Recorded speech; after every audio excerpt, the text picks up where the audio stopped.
Rema hari ini, Mazmur 127 ayat 2. Sia-sialah kamu bangun pagi-pagi dan duduk-duduk sampai jauh malam, dan makan roti yang diperoleh dengan susah payah, sebab ia memberikannya kepada yang dicintainya pada waktu tidur.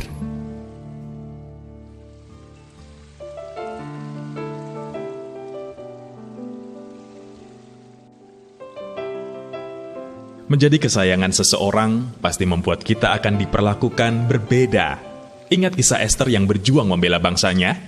Saat itu Ester begitu berani melanggar aturan kerajaan yang resikonya adalah hukuman mati. Ia menghadap raja tanpa dipanggil demi membela bangsanya. Namun, bukannya menjatuhi hukuman mati, raja malah mengulurkan tongkat kepadanya, tanda perkenanannya atas kedatangan Ester.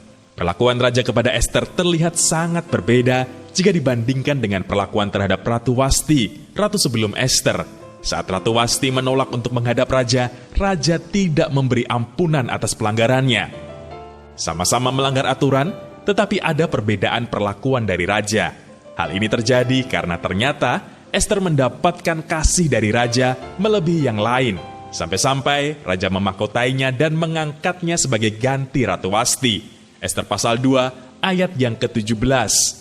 Ternyata rahasianya adalah Ester sudah mendapatkan hati raja. Ia sangat dikasihi dan bisa dikatakan menjadi kesayangan raja. Itu sebabnya ia yang seharusnya dihukum mati justru beroleh kasih karunia dan perkenanan raja. Ester pun mengalami mujizat yang belum pernah terjadi sebelumnya saat seseorang yang menghadap raja tanpa diminta tetapi tidak dihukum mati. Bahkan tidak hanya itu, Ester berhasil menyelamatkan bangsanya. Sadarkah kita bahwa keajaiban-keajaiban pun akan terjadi dalam hidup kita jika kita mengerti bagaimana mendapatkan hati Tuhan sampai Dia melihat kita sungguh-sungguh sebagai anak-anak kesayangannya. Lihatlah bagaimana Dia akan selalu meluputkan kita, menyertai kita, bahkan menjadi pembela kita. Lihatlah bagaimana kita tidak akan berjuang dengan kekuatan kita sendiri, tetapi ada backup surgawi dalam setiap langkah hidup kita. Karena itu, mari senangkan dan menangkan hatinya. Mendekatlah kepadanya dan taatlah dalam setiap hal apapun yang Dia inginkan untuk kita lakukan.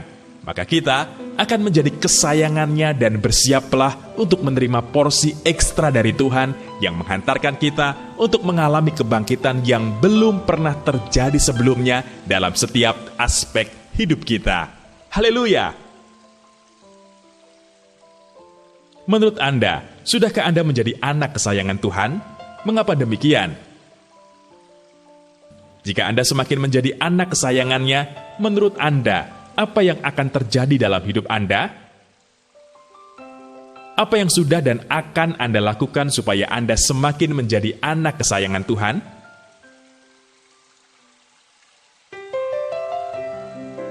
Tuhan Yesus, terima kasih atas anugerah yang Engkau berikan kepada kami, sehingga kami boleh memanggil Engkau, Ya Aba, Ya Bapa. Terima kasih karena Engkau begitu mengasihi kami. Ajarkan kami supaya kami semakin dimampukan untuk menyenangkan hati-Mu, ya Tuhan. Dan selamanya kami akan menjadi anak-anak kesayangan-Mu. Di dalam nama Tuhan Yesus, kami berdoa. Amin. Jadilah kesayangannya Tuhan, maka kita akan menerima porsi ekstra dari Tuhan.